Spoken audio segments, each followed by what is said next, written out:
The Mutter Museum is a medical history and science museum located in the Center City area of Philadelphia, Pennsylvania. It contains a collection of anatomical and pathological specimens, wax models, and antique medical equipment. The museum is part of the College of Physicians of Philadelphia.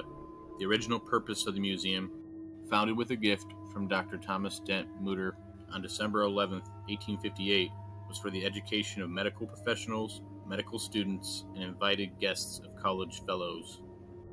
It did not become open to non-fellows until the mid-1970s. The College of Physicians of Philadelphia is itself not a teaching organization, but rather a member organization or a scientific body dedicated to the advancement of science and medicine. The museum has a collection of over 37,000 specimens, of which about 10% were on display as of 2023. This does not include the large literary collection contained within the historical medical library. Collection items, artifacts, and specimens were acquired globally. Other collection items were donated from private collections of physicians.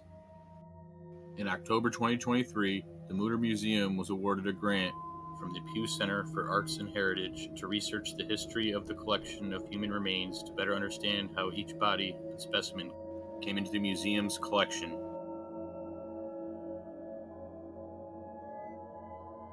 The Hyrtl Skull Collection, a collection of 139 skulls from Dr. Joseph Hyrtl, an Austrian anatomist.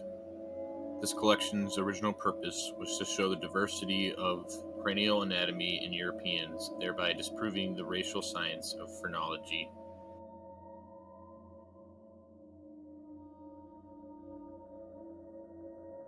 Skin is more than just a covering for our body.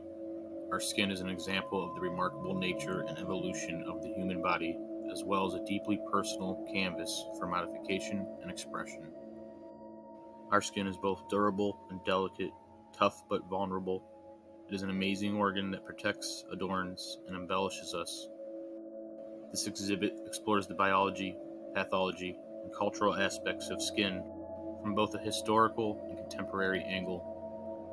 From the earliest tattoos to the creation of the field of dermatology, this exhibit encourages the visitor to look at our skin in a different way, as something both uniformly constructed, yet uniquely our own.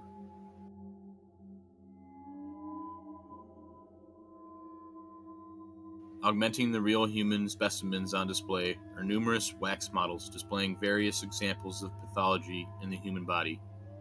These models, mostly produced by Trayman of Paris and Joseph Town of London, were used for educational purposes when cadavers were difficult to acquire and preserve. One of the most famous wax models on display is the last known remaining model of Madame de Monge, a French widow from the early 19th century, who had a human horn removed successfully after 6 years of growth.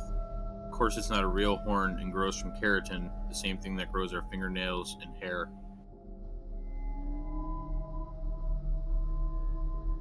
Soap Lady is a name given to a woman whose body was exhumed in Philadelphia in 1875. The specimen is unique because a fatty substance called adipose hair encases the remains. Adipose hair formation is not common, but it may form in alkaline, warm, airless environments, such as the one in which the Soap Lady was buried. And she's not screaming, that's part of decomposition. Dr. Joseph Leidy procured the body of the Soap Lady after she was exhumed at the Philadelphia cemetery. He originally reported that she died in the Philadelphia yellow fever epidemic of the 1790s, based on her lack of teeth. He assumed that she had died in middle or old age. X-rays taken of the Soap Lady in 1987 and 2007 revealed buttons and pins on her clothing that were not manufactured in the United States until the 1830s. Leidy was wrong about her year of death and her age, which was closer to her late 20s or early 30s rather than about 40.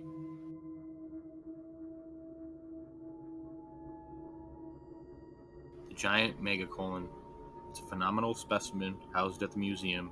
It's an 8.5-foot long diseased colon, formerly owned by a very uncomfortable man who performed as the human balloon as a sideshow attraction. He died from chronic constipation at age 29 with 40 pounds of poop in his intestines.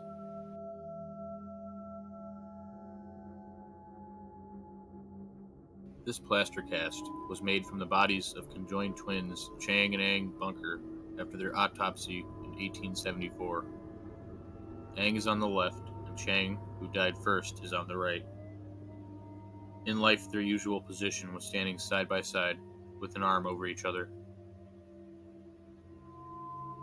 The brothers temperamentally were quite different. Chang was a heavy drinker with a bad temper, while Ang was a placid and easygoing person. Chang and Ang were the original Siamese twins. However, we no longer use that term. We use the term conjoined twins now. They were born in Siam, now Thailand, in 1811. After spending much of their lives on expedition tours, the Bunkers settled in Mount Airy, North Carolina. They married sisters and raised a total of 21 children. They maintained separate households on separate farms, taking turns spending a week at each house. Doctors from Philadelphia went to Mount Airy after the twins' death on January 17, 1874, and received permission from their families to examine the bodies.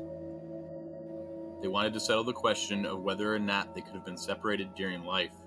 Doctors transferred the bodies to the College of Physicians of Philadelphia. The autopsy was conducted in the Mutter Museum. This plaster cast shows the incision, which revealed that the band connecting the twins included portions of each twin, and that their livers were conjoined by a thin strip of liver tissue. The doctors concluded that the twins could not have been safely separated because of the loss of blood that would have resulted from the operation. Their joined livers are on display in the museum right below the cast.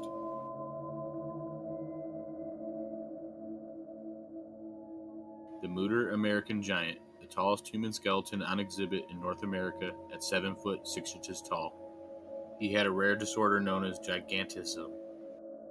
For scale, the skeletons that appear on either side of him are an average height adult and that of Mary Ashbury, who was 3 foot 6 inches tall and had dwarfism.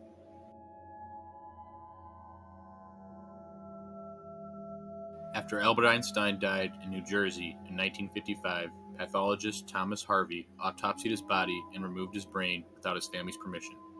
Einstein's wishes were to be cremated. He eventually received reluctant permission from Einstein's son to keep the brain on the condition that it be used for scientific research. Harvey sliced the brain into 240 pieces and preserved them.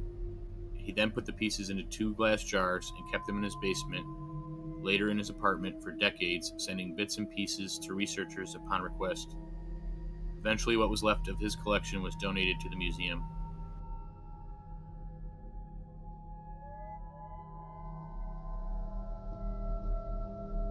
The Chevalier Jackson Foreign Body Collection, a collection of 2,374 swallowed or inhaled objects that Dr. Jackson extracted from patients' throats, esophagi, and lungs during his almost 75-year-long career. Most of the items are on display. I would highly recommend visiting the Mutter Museum. Thank you for watching. I truly appreciate your support.